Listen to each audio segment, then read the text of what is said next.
अस्सलाम वालेकुम नाज़रीन, आप देख रहे हैं प्रोग्राम दुनिया के साथ। मैं हूं आपके साथ आपकी मेज़बान आसमा इकबाल। नाज़रीन, अफ़गान तालिबान हुकूमत के सख्त फैसले उनके अपने ही मुल्क के लिए मुश्किलात का बाइस बनते चले जा रहे हैं।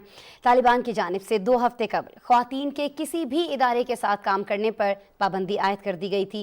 अक़वाम मुत्तहिदा ने खबरदार किया है कि अगर अफ़गान तालिबान ने अपनी मकामी ख़वातीन अमले को काम पर वापस जाने की इजाज़त नहीं दी तो वो मई में अफ़गानिस्तान में अपनी सरगर्मियाँ बंद कर देंगे। नाज़रीन, अक़वाम मुत्तहिदा का अफ़गानिस्तान में मिशन जारी रखने पर नज़रसानी का दौरानिया 5 मई को ख़त्म हो रहा है।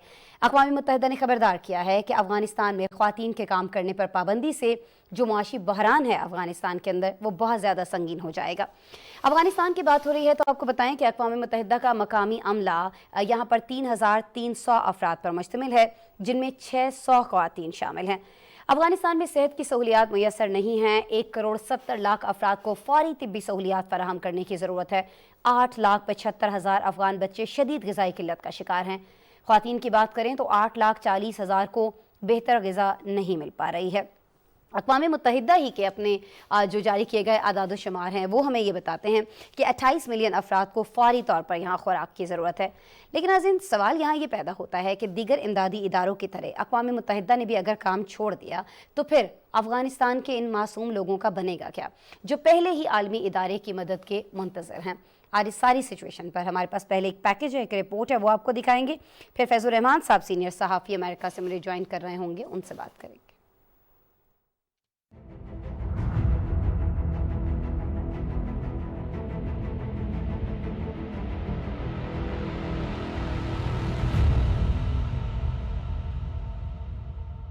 अफगानिस्तान में अक़वाम मुत्तहिदा ने अपना मिशन जारी रखने पर नज़रसानी का ऐलान करते हुए इसे ख़वातीन अमले को काम की इजाज़त से मशरूत कर दिया है। आलमी मीडिया रिपोर्ट्स के मुताबिक अफगानिस्तान में अक़वाम मुत्तहिदा के तहत 3300 अफगान मुलाजमत करते हैं। इनमें ख़वातीन की तादाद 600 है, लेकिन ये उस वक्त घरों तक महदूद हो गयी जब 12 अप्रैल को तालिबान ने हुक्म जारी किया कि अफगान ख़वातीन अब अक़वाम मुत्तहिदा के लिए भी काम नहीं करेंगी। इससे कबल उन्होंने दीगर गैर सरकारी तंजीमों में ख़वातीन के काम करने पर रोक लगा दी थी। अक़वाम मुत्तहिदा के तरक्याती प्रोग्राम के सरबराह एकम स्टाइनर ने एक बार फिर मुतालबा किया है कि उनके ख़वातीन अमले को काम करने की इजाज़त दी जाए। ख़वातीन अमला न होने की वजह से दूर दराज इलाकों में इमदादी कामों की अंजाम दही में मुश्किलात का सामना है। उन्होंने कहा कि अगर उनका इदारा अफगान ख़वातीन के काम के हवाले से तालिबान को कायल न कर सका तो अक़वाम मुत्तहिदा मई में अफगानिस्तान से इनखला का अफसोसनाक फैसला लेने के लिए तैयार है। जर्मन नशरियाती अदारे ने रिपोर्ट किया कि अक़वाम मुत्तहिदा के अफगानिस्तान से चले जाने का ये ऐलान ऐसे वक्त सामने आया है जब 2023 में मुल्क की 2/3 आबादी यानी 28 मिलियन अफराद को इंसानी इमदाद की जरूरत होगी। 8,75,000 अफगान बच्चे शदीद ग़िज़ाई किल्लत का शिकार हैं। अफगानिस्तान के हस्पतालों में तिब्बी सहूलियात का फुकदान है। इस वक्त भी 1,76,00,000 से ज़ायद अफराद को इलाज मुआलजे की सहूलत मुयस्सर नहीं। रिपोर्ट्स के मुताबिक अफगानिस्तान में अगस्त 2021 में इक़्तिदार में आने के बाद तालिबान ने अपने सख्त गिर कवानीन में नरमी बरतने का ऐलान किया था, लेकिन उन्होंने जल्द ही माजी की तरह सख्त पाबंदियां आयद करना शुरू कर दी। तालिबान के यूनिवर्सिटियों और सेकेंडरी स्कूलों में जाने पर पाबंदी है। ख़वातीन को अवामी पार्क्स और दूसरे अवामी मकामात में जाने की इजाज़त नहीं और अपने चेहरे ढांपने का हुक्म है। आलमी बरादरी तालिबान की जानब से इंसानी हकूक की खिलाफ वर्जियों पर बार बार तहफ़्फ़ुज़ात का इजहार कर रही है। ख़वातीन पर आयद पाबंदियों को हटाए जाने पर जोर दिया जा रहा है। ख़वातीन को उनके जायज़ हकूक से महरूम करने पर अमरीकी हुकूमत, G7 के दीगर अरकान अफगान अमदाद में कटौती की धमकियां दे रहे हैं। इसके बावजूद अफगान हुकूमत की जानिब से सख्त इक़दामात उठाए जा रहे हैं। हुकूमती तर्जुमान ने ख़वातीन पर आयद पाबंदियों को मुल्क का अंदरूनी मसला करार देते हुए कहा है कि हमारे फैसलों का एहतराम किया जाए। बिल्कुल जी, रिपोर्ट आपने देखी और इसी रिपोर्ट पर इस सारी सूरत हाल पर बात करेंगे फैज़ुर रहमान साहब से। अमेरिका से इस वक्त बराह रास्त मुझे ज्वाइन कर चुके हैं। वेलकम करते हैं। अस्सलाम वालेकुम फैज़ साहब। वालेकुम सलाम। फैज़ साहब, बहुत शुक्रिया आप मुझे ज्वाइन कर रहे हैं मेरे प्रोग्राम के लिए। फैज़ साहब, हम देख रहे हैं 12 अप्रैल को यानी आज से तकरीबन 2 हफ्ते पहले अफ़गान तालिबान की जानिब से एक और पाबंदी ख़वातीन के ऊपर सामने आई। मुख्तलिफ़ इदारों के अंदर जो ख़वातीन काम कर रही हैं जिनकी तादाद कोई 600 के करीब बताई जाती है। अब हम देख रहे हैं कि अक़वाम मुत्तहिदा इसके ऊपर अपने तहफ़्फ़ुज़ात का इजहार कर रहा है। फरमाइएगा फैज़ुर रहमान साहब ज़रा ये कि क्या ये चीज़ जो है ये तहफ़्फ़ुज़ात तक महदूद रहेगी या अमली तौर पर कुछ ऐसे इक़दामात किए جا سکیں گے کہ ان افغان خواتین کی جو واپسی ہے وہ ان اداروں کے اندر ہو سکے, وہ دوبارہ سے کام کر سکیں, باقی خواتین کی اور لوگوں کی مدد کر سکیں؟ دیکھیں اسماء، یہ جو اقدامات کیے ہیں طالبان نے، اور یہ خود مطلب کسی بھی آپ اسٹینڈرڈ سے دیکھ لیں، چاہے وہ مذہبی حوالے ہوں، سماجی حوالے ہوں، سیاسی حوالے ہوں، وہ انہیں بہت سے تضادات ہیں. ہمارا جو دین ہے، ہمارا مذہب ہے، ظاہر ہے کہ ایک کثیر ممالک مسلم ممالک ہیں دنیا میں، اور تقریباً تمام ممالک میں خواتین کو یہ آزادی ہے کہ وہ اپنی من پسند تعلیم حاصل کریں، اپنے جابز لیں. ایون جو کنزرویٹو سوسائٹیز ہیں مڈل ایسٹ کے، خصوصاً سعودی عرب، آپ وہاں دیکھیں وہاں کتنی زیادہ چیزیں اوپن اپ ہو رہی ہیں. اور مجھے یہ نہیں سمجھ میں آتا کہ اگر آپ ایک چیز پر دیکھیے، ایک خاتون پر، ایک لڑکی پر، گھر کی ایک فیمیل فرد پر پابندی لگانے کا مطلب یہ ہوتا ہے کہ صرف اس سے وہ خاتون متاثر نہیں ہوتی، ان کا پورا خاندان متاثر ہوتا ہے، ان کے بچے متاثر، پورا گھرانہ متاثر. تو یہ نہ سمجھ آنے والی بات، یہ کیوں اس طرح سے کیوں ہو رہا ہے، اس کا غالباً ایک مجھے لگتا یہ ہے کہ ان کے ذہن میں کچھ تحفظات طالبان کے ان این جی اوز کے حوالے سے. آپ کو معلوم ہے کہ جو یورپین اور ویسٹرن اوور آل جو این جی فیض اوز، صاحب، ہم آپ کو واضح طور پہ نہیں سن پا رہے ہیں. میں ارسلان سے ریکویسٹ کروں گی، ہمارے پروڈیوسر سے دوبارہ سے اگر آپ ان سے رابطہ کر لیں.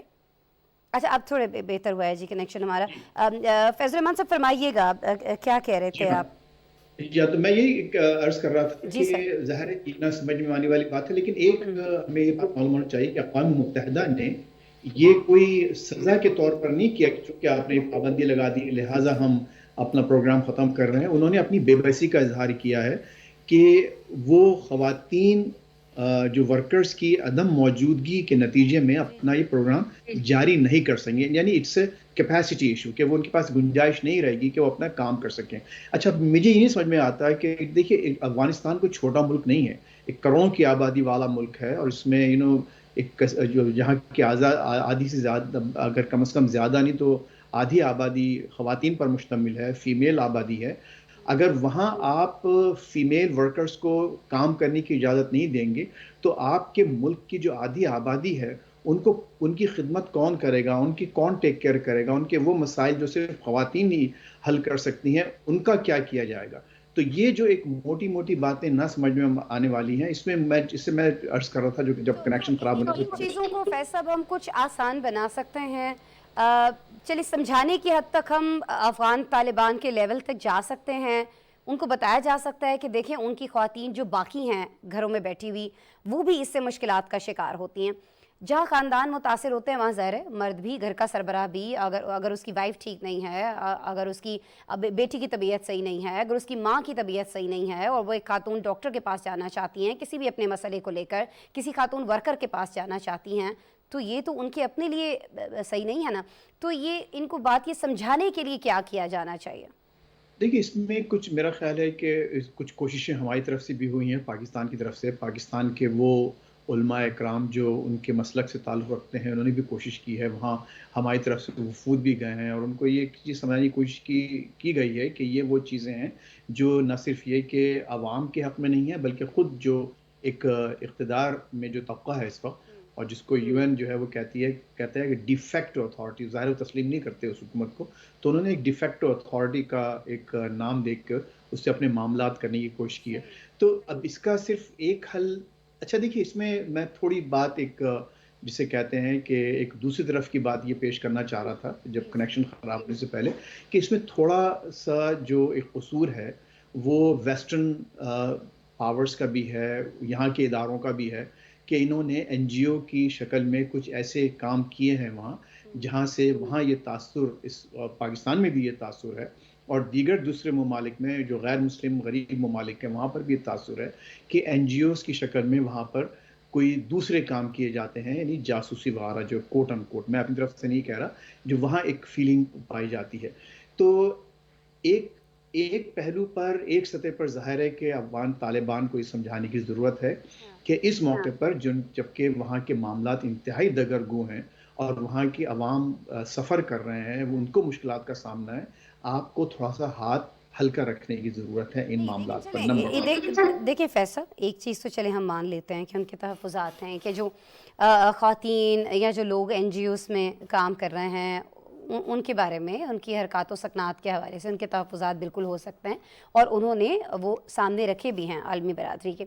लेकिन ये जो बच्चियों के स्कूल बंद किए गए हैं, सर इसका क्या ताल्लुक़ बनता है इस सारी चीज़ से कि जी हमारी हुकूमत कमज़ोर हो जाएगी और हमारी हुकूमत के ख़िलाफ़ अगर बच्चियाँ पढ़ लिख जाएंगी तो इससे तो अफ़गानिस्तान तरक्की करेगा ना, इस पे क्यों पाबंदी, इसका क्या जवाज़ है उनके पास? आपका बहुत बहुत अच्छा पॉइंट है आपका ये, कि ज़ाहिर है कि वो जो तहफ़्फ़ुज़ात हैं वो एक डिफरेंट लेवल पर हैं, लेकिन जब बच्चियों की तालीम की बात आती है तो वो आप अपने ही पाँव पे कुल्हाड़ी मार रहे हैं। और सिवाय इसके इस बारे में क्या कहा जा सकता है आसमा, कि वो उनका एक अपना मिडिवल जो हाँ, एक कदीम जो माइंडसेट है, चला आ रहा जिसकी है। जो वो समझते हैं कि ख़वातीन की तालीम जो है वो माशरे के लिए एक ज़्यादा अच्छी चीज़ नहीं है, और उसको उस माइंडसेट से बाहर निकलने की ज़रूरत है। और उसमें अगेन यही है कि इसमें अक़वाम मुत्तहिदा का अलग होना बहुत बड़ा सानिया होगा। मैं ये समझता हूँ कि आलमी पावर्स को, और ख़ुसूसन हमारे जो उनके जो नेबरिंग कंट्रीज़ हैं, जिसमें पाकिस्तान भी शामिल है, ज़्यादा इंगेजमेंट की ज़रूरत है तालिबान के साथ, तो अगर ज़्यादा अलग उनको ना हों, अलग ना हों तो उनके पास अब चारा भी क्या बचा है जब बार बार पाबंदियां लगाई जा रही हैं। नो डाउट आप जो बात कर रहे हैं कि मुज़ाकरात किए जाने चाहिए हैं, बातचीत होनी चाहिए है, गुफ्त शनीद होनी चाहिए, लेकिन वो तो फिर दोनों तरफ से ये मामला होता है ना, वो जो हम बचपन से सुनते चले आए कि ताली तो दोनों हाथों से बजती है। लेकिन कभी कभी ऐसा दिखाई देता है कि तालिबान बिल्कुल कुछ चीज़ों को यकसर तय कर लेते हैं, यकसर उसको नाफिज कर देते हैं और फिर यकसर उसके ऊपर ये बोल देते हैं कि ये तो हमारा इंटरनल मैटर है, आप इसमें ना इन्वॉल्व हों। नहीं, देखिए ये कोई मामला नहीं है किसी का। जब ह्यूमन राइट्स की और वुमेन्स राइट्स की बात आती है, तो ये पूरी दुनिया का जो कि एक आलमी बिरादरी है, जिसे हम बिरादरी कहते हैं, और आपको मालूम है कि दुनिया सिकुड़ चुकी है, हम इसे ग्लोबल विलेज कहते हैं। तो इस बात पर पीछे एक वो लेना, रिफ्यूज लेना कि नहीं ये हमारा ज़ाती मामला है या हमारा इंटरनल इश्यूज़ है।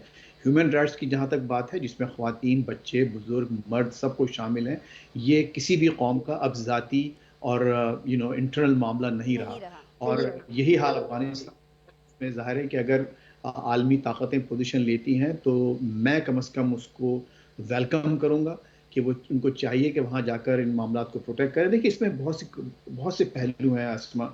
अमेरिका का मैं समझता हूँ किस इसमें तरह बहुत से, बड़ा दखल है। फैसल सॉरी कता कलामी कर रही हूँ मैं, बार बार मेरे जहन में आपकी गुफ्तगू से बहुत सारे सवालात निकल रहे हैं क्योंकि आप मुख्तलिफ पैराए में गुफ्तगू कर रहे होते हैं, बड़े खूबसूरत अंदाज में हमें समझा रहे होते हैं, तो मुख्तलिफ आपके गुफ्तगू के दौरान पे सवालात भी जन्म लेते हैं। किस तरह से समझाया जाए? पहले कहा गया कि जी समझाने के लिए जा रहे हैं, दहशतगर्दी ख़त्म करने के लिए जा रहे हैं, शिद्दत पसंदी ख़त्म करने के लिए जा रहे हैं। 20 साल एफ़र्ट कर ली, कुछ नहीं हुआ, हालात और ज़्यादा बिगड़ गए। तो अब किस तरह की एफ़र्ट, यही तो सर मैं आपसे पूछना चाह रही हूँ कि किस तरह की एफ़र्ट करनी चाहिए?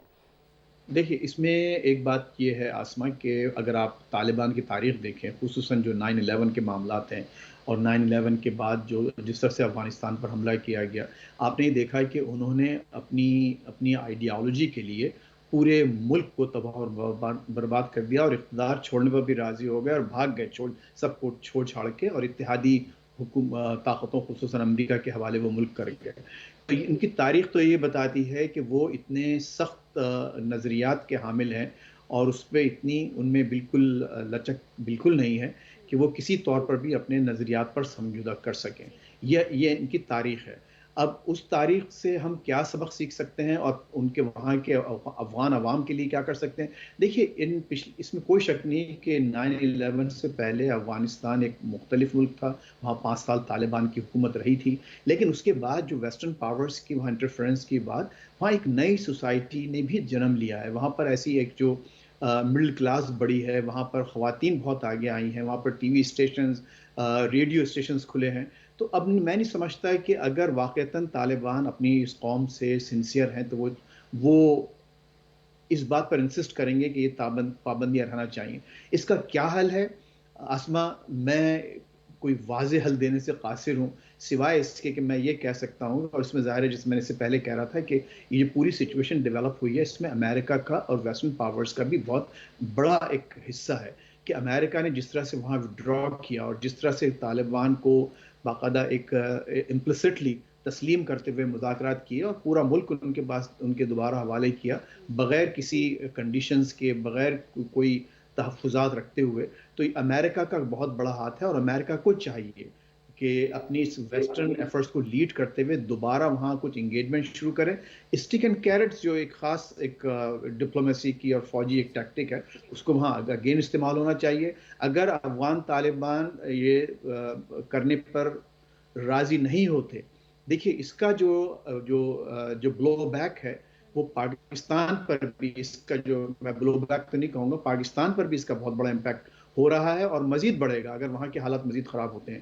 وہاں پاکستان کے اندر آپ کے جو ریفیوجیز کی تعداد بڑھتی جائے گی، جیسے جیسے یہ خواتین، وہ خواتین جن کو ایک تعلیم سے دلچسپی ہے یا جو چاہتے ہیں کہ اپنے بچوں کو تعلیم دیں، وہ ملک چھوڑنے پہ مجبور ہوں گے. ان کو جہاں بھی ان کے سینگ سمائیں گے وہ وہاں جائیں گے. پاکستان ایک بہت بڑا ایک اس کا حصہ ہوگا اس پورے عمل کا. تو میں یہ چاہتا ہوں، میرے نزدیک اس کا ایک حل یہ ہے کہ جو پاورز وہاں پر جن کا کچھ اثر ہے وہ انگیجمنٹ کی طرف آئیں، اس بات کو وہاں مت چھوڑیں، اور اس انگیجمنٹ میں everything should be on the table. صرف مذاکرات سے ہار نہیں مانی جانی چاہیے کہ ٹھیک ہے اب یہ ہو رہا ہے تو جی اس کا کوئی حل نہیں ہے. ہر معاملے کا، ہر مسئلے کا کیونکہ کوئی نہ کوئی حل ہوتا ہے تو اس حل کی تلاش کی جانی چاہیے ہے، اور یہ تلاش اگر مشترکہ ہوگی تو ظاہر ہے حل بہت جلد نکل بھی آئے گا اور بہت پائیدار بھی ہوگا. بہت شکریہ فیض الرحمان صاحب، سینئر صحافی ہمارے ساتھ امریکہ سے موجود تھے. ہمیں بتا رہے تھے کہ امریکہ کیا سوچ رکھتا ہے اس پابندی پر جو افغانستان کی جانب سے یہاں موجود جو NGOs کے اندر کام کرنے والی اور اقوام متحدہ اور مختلف اداروں کے لیے کام کرنے والی خواتین ہیں ان کے اوپر لگائی گئی ہے. کچھ آگے بڑھ جاتے ہیں. خواتین کے اوپر پابندی لگانے کی بات ہو رہی ہے تو بہت ساری جگہوں پر ہم دیکھ رہے ہیں کہ کچھ لوگوں کے اوپر خود پابندی لگ رہی ہے، اور یہ پابندی لگ رہی ہے جی آرٹیفیشل انٹیلیجنس کی وجہ سے. جی ہاں، آرٹیفیشل انٹیلیجنس ہم سب کے لیے ظاہر مفید تو بہت زیادہ ثابت ہو رہی ہے، کیونکہ جو 4 گھنٹے جس کام میں لگتے تھے وہ اب چند منٹ میں ہو جاتے ہیں. لیکن آرٹیفیشل انٹیلیجنس کئی ملازمتوں میں اب انسانوں کی جگہ لے رہی ہے. مائکروسافٹ کے جو بانی ہیں بل گیٹس، انہوں نے بھی اب اسی خدشے کا کھل کر اظہار کر دیا ہے. آرٹیفیشل انٹیلیجنس جہاں انسانوں کی زندگیاں آسان کر رہی ہے، وہیں ہم دیکھ رہے ہیں کہ ٹیکنالوجی نے کئی سیکیورٹی مسائل بھی پیدا کر دیے ہیں. انسانوں کا ڈیٹا محفوظ نہیں رہتا ہے، آپ کے موبائل کی تفصیلات، آپ کی جو بینکنگ تفصیلات ہیں، کوئی بھی چیز ہیک ہو سکتی ہے. اسی مسئلے کو دیکھتے ہوئے چینی حکومت نے فیصلہ بھی یہ کیا ہے کہ چین میں تیار کردہ جو تمام نئی آرٹیفیشل انٹیلیجنس پروڈکٹس ہیں ان کا عوامی سطح پر لانچ کرنے سے پہلے ان کا سیکیورٹی چیک کیا جائے گا. اس چیک اینڈ بیلنس سے یہ بھی یقینی بنایا جائے گا کہ ٹیکنالوجی کے استعمال سے ریاست کے خلاف کوئی تخریب کاری نہ ہونے پائے، کوئی دہشت گردی نہ ہونے پائے، یا انتہا پسندانہ پروپیگنڈا، نسلی منافرت یا معاشی اور سماجی نظم کو خراب کرنے والا مواد جو ہے وہ نہ استعمال کیا جا سکے. آرٹیفیشل انٹیلیجنس کی نئی ٹیکنالوجی انسانوں کو بے روزگار کرے گی یا ان کے بہتر روزگار کا ذریعہ بنے گی؟ اور چین آرٹیفیشل انٹیلیجنس کی ٹیکنالوجی سے کیا خدشات محسوس کر رہا ہے؟ اور یہ جو میں آپ کو بتا رہی تھی کہ ان خدشات کے اوپر اب کام شروع ہو گیا ہے، ان کو دور کرنے کے لیے، ہٹانے کے لیے، یہ کیا کام ہے، کیسے کیا جائے گا چائنا کے اندر، یہ ہم سمجھیں گے. جی تنویر نانتلا صاحب سے IT ایکسپرٹ ہیں ہمارے ساتھ موجود ہوں گے، ہمیں بتائیں گے کہ کیا آگے ہونے جا رہا ہے. لیکن جو ابھی تک ہوا ہے آرٹیفیشل انٹیلیجنس کی وجہ سے وہ آپ کو ایک پیکج میں دکھا رہا ہے.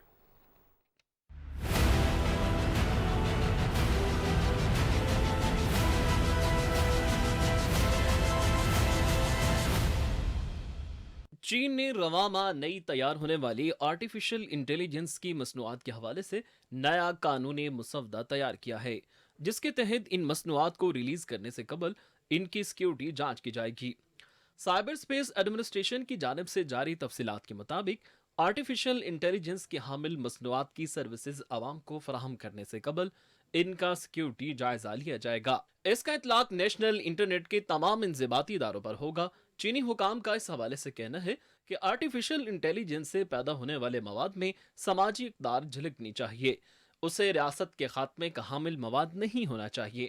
بیان میں کہا گیا کہ اس میں دہشت گرد یا انتہا پسند پروپیگنڈے، نسلی منافرت یا کوئی بھی ایسا مواد نہ ہو جو معاشی اور سماجی نظام میں خرابی کا باعث بنے. چین کی سائبر اسپیس انتظامیہ کے مطابق نئے قانونی مسودے پر عوام کی رائے بھی لی جا رہی ہے، جو چین کے نئے سیاسی نظام میں قانون کی شکل اختیار کرنے والا ہے. ये कानूनी मुसव्वदे ऐसे मौके पर तैयार किए गए हैं जब बड़ी चीनी कंपनियों ने सॉफ्टवेयर चैट जीपीटी के अजरा के बाद उसी की तर्ज पर सर्विसेज की फराहमी के लिए सॉफ्टवेयर बनाने की तैयारियां शुरू कर दी हैं। आलमी मीडिया रिपोर्ट्स के मुताबिक आर्टिफिशियल इंटेलिजेंस में तेजी से होने वाली तरक्की ने इसके इस्तेमाल से मुतालिक भी शदीद तहफ़्फ़ुज़ात लाहक कर दिए हैं। मालूमात के गलत इस्तेमाल, तस्वीर के गलत इस्तेमाल के साथ साथ लोगों को ऐसी गुफ्तगू करते भी सुना गया जो उन्होंने कभी कही नहीं थी। दूसरी तरफ चीनी मीडिया के मुताबिक बीजिंग 2030 तक आर्टिफिशियल इंटेलिजेंस की दुनिया पर हुक्मरानी का इरादा रखता है और कंसल्टेंसी ग्रुप ये शोबा उस वक्त तक चीन की मईशत में सालाना 600 अरब डॉलर के इजाफे का सबब बनेगा। एक तरफ एआई टेक्नोलॉजी इंसानों की मदद के लिए मुफीद साबित हो रही है, वहीं माइक्रोसॉफ्ट कंपनी के बानी बिल गेट्स ने आर्टिफिशियल इंटेलिजेंस से मुताल्लिक खतरनाक खदशा जाहिर करते हुए कहा कि एआई टेक्नोलॉजी कई मुलाजमतों में इंसानों की जगह ले रही है। अगर आर्टिफिशियल इंटेलिजेंस को अच्छे मकासद के लिए इस्तेमाल किया जाए तो ये तालीम, सेहत आमा, कारोबार और तर्ज़ ज़िंदगी को बेहतर कर सकती है और साथ ही साथ आलमी अदम मसावत और गुर्बत को भी कम कर सकती है। बहुत सारे फ़ायदे हो सकते हैं इसके, लेकिन बहुत सारे नुकसानात भी हैं। सबसे पहला नुकसान तो ये बहुत सारी जगहों पर ये जो इंटेलिजेंस है ये इंसानों की जगह लेती हुई हमें दिखाई दे रही है। आर्टिफिशियल इंटेलिजेंस जो है, इसी पे बात करेंगे इस सारे मामले पर। तनवीर नांदला साहब से आईटी एक्सपर्ट हैं, वीडियो लिंक पर हैं, उनसे बात करते हैं। अस्सलाम वालेकुम तनवीर साहब। जी वालेकुम अस्सलाम। तनवीर साहब बहुत शुक्रिया आप मुझे ज्वाइन कर रहे हैं मेरे शो के लिए। अच्छा तनवीर साहब, पहले तो ये फरमाइएगा कि ये जो आर्टिफिशियल इंटेलिजेंस है ये हमारे लिए, हम इंसानों के लिए, हमारी सोसाइटी के लिए, इस पूरी दुनिया के लिए ये एक ख़तरा है या वाक़तन एक बहुत ज़्यादा मुअस्सर चीज़ है, बहुत कारआमद चीज़ है? देखें, ये दुनिया की हिस्ट्री रही है कि जो भी नई टेक्नोलॉजी दुनिया में मुतारिफ होती है उसके खिलाफ रेजिस्टेंस दुनिया में पाई जाती है। एआई एक रेवोल्यूशनरी है। हम प्लैनेट अर्थ के एक नए ईरा में दाखिल होने जा रहे हैं, बल्कि दाखिल हो चुके हैं मस्त से। आर्टिफिशियल इंटेलिजेंस के डेफिनेटली प्रोज एंड कॉन्स तो अपनी जगह, लेकिन ये दुनिया को बदल के रख देगी। आप ऑर्डिनरी जो जॉब्स देखते हैं उनको रिप्लेस कर देगी और ओवरऑल आपकी अगर इसको एक स्टेटमेंट में मैं बताऊं तो ये वैल्यू ऐड करेगी इंसानों की ज़िंदगी में। रेपिटेटिव टास्क ख़त्म हो जाएंगे, ऑटोमेटेड हो जाएंगे, सिक्योरिटी मज़ीद इन्हांस हो जाएगी। जहाँ पे आपने इसके ख़तरात का जिक्र किया, वहीं पे इसके प्रोज में है कि ये सिक्योरिटी मज़ीद बेहतर भी कर सकती है, साइबर सिक्योरिटी को बेहतर कर सकती है। जहाँ पे आपने कहा कि जी नहीं, फरमाइए। चीन भी तो यही कह रहा है ना, साइबर सिक्योरिटी को बेहतर बनाया जाएगा आर्टिफिशियल इंटेलिजेंस के ज़रिए। जी डेफिनेटली हम देखते हैं जब टेक्नोलॉजी की बात आती है तो चाइना और यूएस की एक वॉर सी स्टार्ट हो जाती है, जो कि एक खुशाइंद बात है बाकी दुनिया के लोगों के लिए कि ये लोग आपस में इतना ज़्यादा कम्पीट करते हैं और हम जैसे जो मुल्क हैं वो उन चीज़ों से इस्तेफादा हासिल करते हैं। चाइना ने एक लॉ पास किया है और उनके इसको रेगुलेट करने जा रहे हैं ताकि जो डेटा कलेक्ट किया जाता है वो यूज़ किस तरह होगा, उसको स्टोर कितना रिस्पॉन्सिबली किया जाएगा, क्या वो मिस यूज़ तो नहीं होगा, क्या उससे कोई गलत फ़ायदा तो नहीं होगा, क्या किसी ऐसे हाथों में तो जाने का डर नहीं है जहाँ पे डेफिनेटली हम ना लेके जाना चाहें, जैसे कि क्रिमिनल्स हैं, जैसे कि टेररिस्ट ग्रुप्स हैं। तो डेफिनेटली ये तो बहुत खुशाइंद बात है कि वो इसको रेगुलेट कर रहे हैं। और राइट नाउ मैं आपको बताऊं कि जहाँ पे यूएस और चाइना की बात करें तो चाइना इस लॉ के ज़रिए डोमिनेट करने जा रहा है। 2030 तक उनका कहना है कि हम $600 बिलियन ऐड करेंगे अपनी इकोनॉमी में आर्टिफिशियल इंटेलिजेंस के ज़रिए। और आर्टिफिशियल इंटेलिजेंस का इस्तेमाल अपने हर काम में, मतलब चाहे वो मिलिट्री हो और इकोनॉमिक्स हो, हर काम में वो आर्टिफिशियल इंटेलिजेंस का जो इस्तेमाल है वो 2030 तक भरपूर रोल प्ले करेगी आर्टिफिशियल मतलब इंटेलिजेंस। तो यही है ना तनवीर कि बहुत सारी जगहों पर जो इंसानी दिमाग है या जो इंसान और लोग बहुत सारे जो काम कर रहे होते हैं उनकी जॉब का मसला तो फिर आगे चल के बनेगा ना। ज़ाहिर है अगर एक शख्स से आप कोई ऐसा काम लेते हैं दिमाग से जुड़ा हुआ और वो उस पर 4 से 6 घंटे लगाता है और ये आर्टिफिशियल इंटेलिजेंस के ज़रिए आप मिनटों में, सेकंड्स में कर लेते हैं, तो फिर क्यों लोग आम इंसान को हायर कर रहे होंगे? तो इसी से मदद लेंगे फिर। देखिए, इस तरह के थ्रेट्स तो शुरू से आ रहे हैं ना। अगर आप देखें तो जब कैलकुलेटर इजाद हुआ तो यही कहा जाने लगा कि जो मैथमेटिशियन हैं वो बेरोज़गार हो जाएंगे। जब ड्रोन्स बहुत ज़्यादा इनका इस्तेमाल बढ़ा तो जो हेलीकॉप्टर के ज़रिए फ़ोटोग्राफी करते थे वो बेरोज़गार हो गए। तो ये तो it's part of life I guess. इससे घबराने की कोई ज़रूरत नहीं है, टेक्नोलॉजी को एम्ब्रेस करना चाहिए और न्यू डेवलपमेंट्स को एम्ब्रेस करना चाहिए ताकि हम एडवांस्ड हो सकें टेक्नोलॉजी के अंदर। अब जहाँ तक बात है कि बहुत सारे लोगों को बेरोज़गार कर देगा, तो इसमें कोई शक नहीं है। हम ये नहीं कह सकते कि इसका इम्पैक्ट नहीं होगा। डेफ़िनेटली जो रिकरिंग एक टास्क होते हैं, रेपिटेटिव टास्क होते हैं, मिसाल के तौर पर कुछ अकाउंटिंग के रेपिटेटिव टास्क हैं, जो एक बंदा बैठ के एक्सेल शीट को मेंटेन कर रहा है, अब वो उस इंसान की ज़रूरत नहीं होगी, वो आर्टिफ़िशियल इंटेलिजेंस खुद ही उसको परफ़ॉर्म करना शुरू कर देगा। इसी तरह हम बहुत सारे जो लेबर के टास्क हैं, वो भी एआई रिप्लेस कर देगा और वो हो सकता है कि बेरोज़गार हो जाएँ। अब जहाँ पे ये बात आ रही है कि बेरोज़गारी क्रिएट करेगी आर्टिफ़िशियल इंटेलिजेंस, वहीं पे उससे ज़्यादा जितने लोग बेरोज़गार होंगे, उससे कहीं ज़्यादा लोगों के लिए रोज़गार के मौके पैदा होंगे, जिसमें हम बहुत ज़्यादा देख रहे हैं डेटा एनालिसिस। देखिए आर्टिफ़िशियल इंटेलिजेंस को सबसे ज़्यादा ज़रूरत होती है डेटा की, जिसको वो एनालाइज़ कर सके और उसमें से मीनिंगफुल डेटा एक्सट्रैक्ट कर सके, फिर उसके ज़रिए अपनी ज़हानत को इस्तेमाल करते हुए उसको मीनिंगफुल बना सके।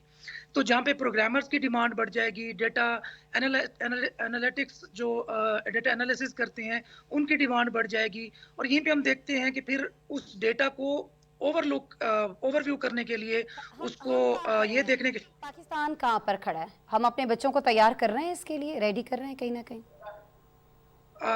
अनफॉर्चुनेटली हम नहीं कर पा रहे और ये बड़ी मुझे कहते हुए बड़ा अच्छा फील नहीं हो रहा। लेकिन पिछले दिनों कौन गूगल नहीं का कर एक पा रहा? हमारे एक हमारे कंपटीशन हुआ हमारे है। स्कूल नहीं कर पा रहे हैं, हमारे स्कूल्स में इस चीज़ की कमी है। मैं बस ये जानना चाहती हूँ, बहुत सारे पेरेंट्स इस वक्त आपको देख रहे हैं ना, मैं खुद एक मदर हूँ, तो मैं चाहती हूँ कि मुझे भी मालूम पड़े कि किस अच्छा तरह देखिए से इसमें इसमें जहाँ पे आप बात करें स्कूल्स की, तो मैं सारा जो ब्लेम है वो स्कूल्स को भी नहीं करना चाहूँगा। हाँ। इसमें बहुत ज़्यादा किरदार पेरेंट्स का भी है, हमारी सोसाइटी का भी है। हम अपने बच्चों को टेक्नोलॉजी से इस्तेफादा हासिल करवाना नहीं चाहते। हमारे अंदर अब भी ये बहस चल रही है कि बच्चों को मोबाइल यूज़ है ना, के अपनी लिए देना जान चाहिए, छुड़ाने नहीं के देना लिए चाहिए। कहीं रिलेटिव्स में बैठे हैं, कहीं दोस्तों के साथ बैठे हैं, कोई ज़रूरी काम कर रहे हैं, तो जी आप अपने बच्चे को नहीं, फ़ोन दे दें, वो क्या देख रहा है क्या नहीं देख रहा है, बस आपकी जान छूट गई है तो बस ठीक है। एग्जैक्टली देखें, बच्चों को दो चीज़ें मैं आपके बड़े शॉर्ट से बता देता हूँ। बच्चों को दो चीज़ें आप ज़रूर सिखाएं। एक प्रोग्रामिंग, क्योंकि फ्यूचर आर्टिफिशियल इंटेलिजेंस में अगर आपने compete करना है, दुनिया के लोगों के हम पल्ला बनना है, तो आप आर्टिफिशियल इंटेलिजेंस को एम्ब्रेस करना पड़ेगा। पहली बात तो ये है, उसको एम्ब्रेस करने के साथ साथ उसको सीखना पड़ेगा और उसका जो स्टार्टिंग पॉइंट है वो प्रोग्रामिंग है। आप किसी भी लेवल की प्रोग्रामिंग, बिल्कुल बेसिक लेवल की प्रोग्रामिंग आप लर्न करना स्टार्ट कर दें, उसके ज़रिए एडवांस चीज़ें हो सकती हैं। और सेकंड मैथ्स, चूँकि एल्गोरिदम्स हैं, चूँकि मशीन लर्निंग के अंदर बहुत ज़्यादा एल्गोरिदम्स यूज़ होते हैं और एल्गोरिदम्स बगैर मैथ्स के बड़ा मुश्किल होता है उनको अंडरस्टैंड करना। तो दो चीज़ें, प्रोग्रामिंग एंड मैथ्स, और साथ साथ कम्युनिकेशन स्किल्स, ताकि हम अगर यूएसए के से सीखना चाहते हैं या हम यूरोप की कंट्रीज़ के डेटा से सीखना चाहते हैं, तो हमारी communication skills, in other words English हमारी बेहतर होनी चाहिए। तो ये तीन चीज़ें आई थिंक इन पे हमें ज़्यादा फोकस करने की ज़रूरत है और ये फोकस भी हमें स्कूल लेवल से स्टार्ट करना पड़ेगा। ऐसा नहीं है कि हम यूनिवर्सिटी लेवल पे ये चीज़ें पढ़ानी स्टार्ट करें। यहाँ पे बच्चे के लिए भी मुश्किल हो जाता है, ज़ाहिर है। अब जो बेस अगर अच्छी बनी हुई होगी, बुनियाद अगर अच्छी होगी, तभी ज़ाहिर है कहा जाता है जैसे कि बिल्डिंग एक अच्छी होगी और एक पर्सनालिटी जो है इंसान की वो बहुत ज़्यादा अच्छी होगी। तनवीर डांका, आप हमारे साथ मौजूद थे, बहुत शुक्रिया जी। आर्टिफिशियल इंटेलिजेंस के हवाले से हम बात कर रहे थे कि क्या इसके आ जाने से, आ चुकी है इनफैक्ट ये बहुत सारी जगहों पर, बहुत सारे इंसानों की जगह ही काम कर रही है, लेकिन कहा जा रहा है कि आने वाले वक्त में ये बहुत सारे इंसानों की जॉब्स जो है उनको खा रही होगी। तो इस पर हम तनवीर से बात कर रहे थे। प्रोग्राम में मैं रिक्वेस्ट करूँगी जी अपने प्रोड्यूसर साहब से कि एक ब्रेक शामिल करते हैं और ब्रेक के बाद नाज़रीन जब आपसे मैं दोबारा मिल रही होंगी तो बहुत सारे और मौज़ूआत हैं जिन पर मुझे आपसे बात करनी है, डिटेल में गुफ्तगू करनी है। ब्रेक ले लेते हैं, ब्रेक के बाद आपसे दोबारा मिलते हैं।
ब्रेक पर जाने से पहले हम बात कर रहे थे जी इंटेलिजेंस, आर्टिफिशियल इंटेलिजेंस की वजह से जो लोगों की जॉब्स को ख़तरात हैं, लेकिन अब कुछ बात कर लेते हैं दुनिया की बका को जो ख़तरात हैं उनके हवाले से। और दुनिया की बका को इस वक्त सबसे ज़्यादा ख़तरा जो है वो माहौलियाती आलूदगी की वजह से है।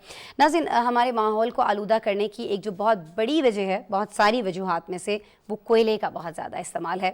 इंडस्ट्रीज़ हों, बिजली हों, घर हों, पानी घर हों, दुनिया भर में इन सबको चलाने के लिए ज़ाहिर है कि कोयले का इस्तेमाल किया जाता है और बेतहाशा इस्तेमाल किया जाता है। जो आलमी माहौलियाती कॉन्फ्रेंसेस हो रही हैं हालिया सालों में, उनमें कोयले को इस्तेमाल को कम करने के लिए और ग्रीन एनर्जी की जानिब जाने के लिए बहुत सारे वादे वईद किए जाते हैं, लेकिन ये वादे जो हैं ये कभी हमें वफ़ा होते दिखाई नहीं देते हैं, बल्कि उल्टा हो क्या रहा है कि कोयले के इस्तेमाल में कमी लाने के बजाय इसमें इजाफा ही किया जाता रहा है। गुज़श्ता साल 2022 में 2022 में कोयले से चलने वाले बिजली घरों की जो पैदावार है उसमें 19.5 गीगावाट्स का इजाफा हुआ है, जो ज़मीन का दर्जा हरारत बढ़ाने का एक बहुत बड़ा सबब बन रहा है। दूसरी जानिब बहुत सारे साइंसदानों ने एक स्टडी की है, उस स्टडी में इंकशाफ ये किया है कि सिर्फ ज़मीन के ऊपर ही नहीं हीट वेव्स आती हैं, बल्कि जो हीट वेव्स हम सुनते हैं ये ज़ेरे ज़मीन भी आ रही हैं, ज़ेरे ज़मीन भी सफ़र करती हैं, जो कि समंदरों के दर्जा हरारत को बढ़ा रही हैं। रिपोर्ट ये भी कहती है कि पानी के दर्जा हरारत में जो इजाफा है इसके बायस समंदरी हीट वेव्स की शरह में जो गुज़श्ता दहाई है, गुज़श्ता जो 10 साल थे उसके दौरान 50% इजाफा हुआ है। नाज़रीन, ये बहुत गौर तलब बात है। 50% इंक्रीज़ हुआ है इन हीट वेव्स में जो समंदर के अंदर ट्रैवल करती हैं, जो हमारे समंदरों के पानी को गर्म कर रही हैं। ज़ाहिर है ये आबी हयात के लिए भी नहायत ख़तरनाक साबित हो रहा है, लेकिन हमारे कुर्राए अर्ज़ के लिए, हमारे अपने लिए बाद में ये बहुत ज़्यादा ख़तरा बन सकता है। कोयला का बढ़ता हुआ इस्तेमाल जो है उसको रोका क्यों नहीं जा पा रहा है, वादे जो किए जाते हैं उन पर अमल दरामद क्यों नहीं हो रहा है, और ये जो समंदर की गहराई में हीट वेव्स हैं ये जो सफ़र कर रही हैं इससे हमारे लिए क्या नुकसानात हो सकते हैं। 50% तो इंक्रीज़ हो गया इसमें, अगर ये और बढ़ जाती हैं खुदा न खास्ता 50% या इससे भी ऊपर चली जाती हैं तो फिर हमारे लिए क्या ख़तरात हो सकते हैं। इस पर आज हमारे पास एक रिपोर्ट है, आपको दिखा रहा है।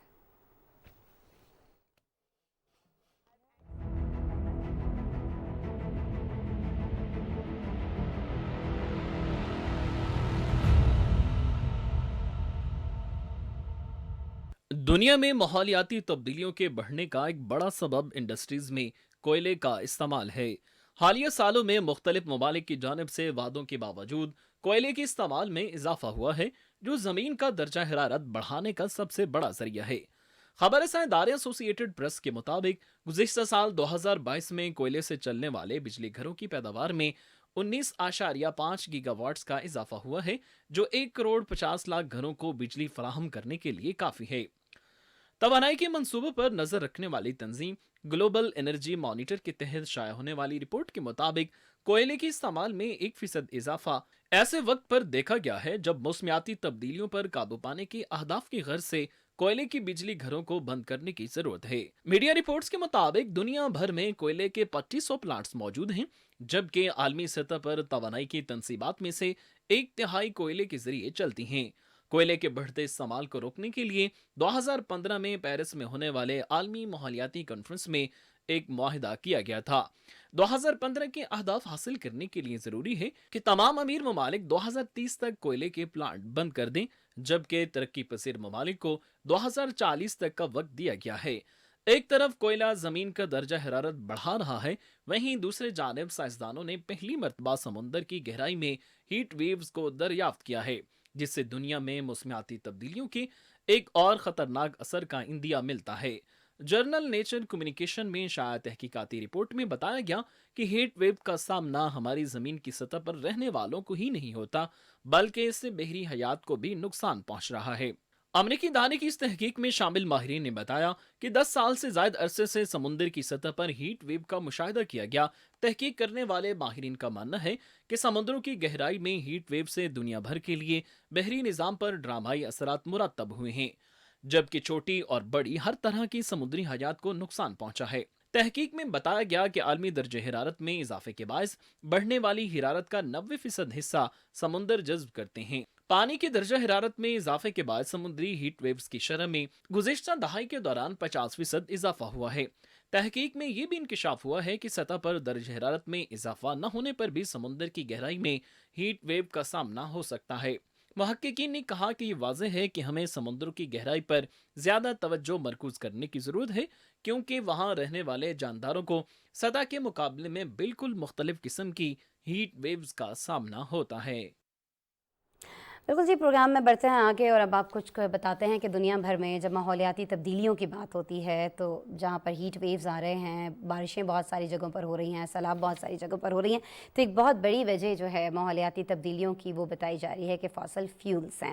انڈسٹریز کو چلانے کے لیے، بجلی پیدا کرنے سمیت مختلف کاموں کے لیے کوئلہ، ایندھن اور ایسی ہی دیگر معدنیات جو ہیں ان کا استعمال بہت زیادہ کیا جاتا رہا ہے، جو کہ گرین گیسز کو پیدا کرتی ہیں اور زمین کا درجہ حرارت بڑھانے کی ایک بہت بڑی وجہ بنتی ہیں۔ گرین گیسز کے اخراج سے ہونے والے جو نقصانات ہیں وہ ہر سال بہت زیادہ بڑھتے چلے جا رہے ہیں۔ ایسے میں اچھی خبر یہ ہے کہ دنیا بھر میں ایسی توانائی کے ذرائع تیزی سے اپنائے جا رہے ہیں جو انسان اور ماحول دوست ہیں۔ گزشتہ ایک سال میں صاف توانائی کے حصول میں 31% اضافہ ہوا ہے اور گزشتہ سال 1.1 ٹریلین گرین انرجی میں انویسٹ کیے گئے ہیں۔ ماہرین کہتے ہیں کہ وہ وقت دور نہیں ہے جب گرین انرجی میں سرمایہ کاری فاسل فیول سے زیادہ بڑھ جائے گی۔ کون سے ممالک گرین انرجی پر سب سے زیادہ خرچ کر رہے ہیں اور ماحول کے لیے متبادل انرجی کے ذریعے پر خرچ کتنا کیا جانا ضروری ہے، اس پر ہمارے پاس ایک پیکج ہے۔ آپ وہ پیکج دیکھیے، مجھے اجازت دیجیے، میری کل دوبارہ آپ سے ملاقات ہو رہی ہوگی۔ اپنا بہت سارا خیال رکھیے گا۔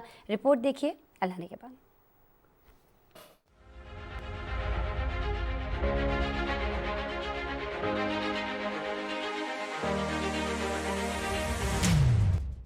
ماحول دوست توانائی پر اخراجات روایتی معدنی ایندھن پر اٹھنے والے اخراجات سے تجاوز کر گئے ہیں۔ تحقیقی گروپ بلومبرگ کے مطابق صاف توانائی میں سرمایہ کاری گزشتہ سال 1.1 ٹریلین ڈالر تک پہنچ گئی۔ یہ سرمایہ کاری ایندھن کے روایتی شعبوں پر ہونے والے سرمایہ کاری سے زیادہ تھی۔ رپورٹ میں بتایا گیا ہے کہ آب و ہوا کی تبدیلی سے نمٹنے اور 2050 تک گیسوں کے اخراج کو صفر کی سطح پر لانے کے ہدف کو پورا کرنے کے لیے توانائی کی منتقلی کی ٹیکنالوجی پر اخراجات میں فوری طور پر 3 گنا اضافے کی ضرورت ہے۔ بلومبرگ نے رپورٹ میں بتایا ہے کہ 2022 میں سبز انرجی کے حصول پر پچھلے سال کے مقابلے میں 31% اضافہ ہوا اور پہلی بار یہ سرمایہ کاری کھربوں ڈالر تک پہنچ گئی۔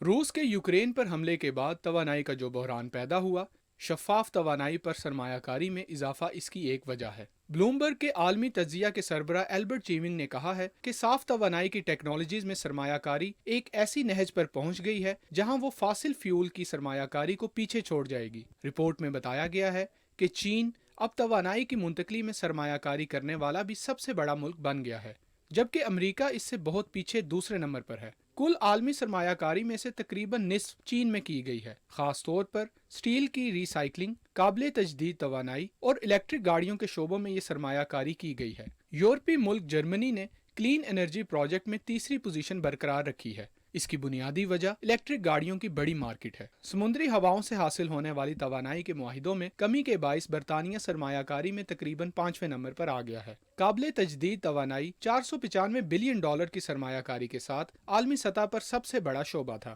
اس کے بعد بجلی سے چلنے والی ٹرانسپورٹ کے منصوبے تھے۔ تحقیق کے مطابق نیوکلیئر پاور کے شعبے کو چھوڑ کر دیگر تمام شعبوں میں بھی ریکارڈ سرمایہ کاری کی گئی۔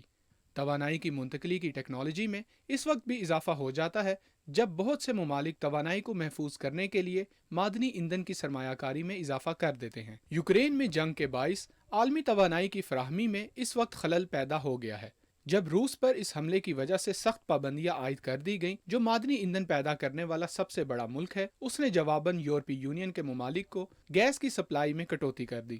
اس کے نتیجے میں پیدا ہونے والی توانائی کی قلت کو پورا کرنے کے لیے اکثر ممالک زیادہ تر شفاف توانائی کے شعبوں میں سرمایہ کاری کر رہے ہیں۔ گزشتہ ماہ اقوام متحدہ کے سربراہ نے ماحول دوست توانائی کی جانب منصفانہ منتقلی کے لیے 5 نکاتی منصوبے کا خاکہ پیش کرتے ہوئے زور دیا تھا کہ قابل تجدید توانائی ہی دنیا کے پاس موسمیاتی تباہی سے بچنے کی واحد راہ ہے۔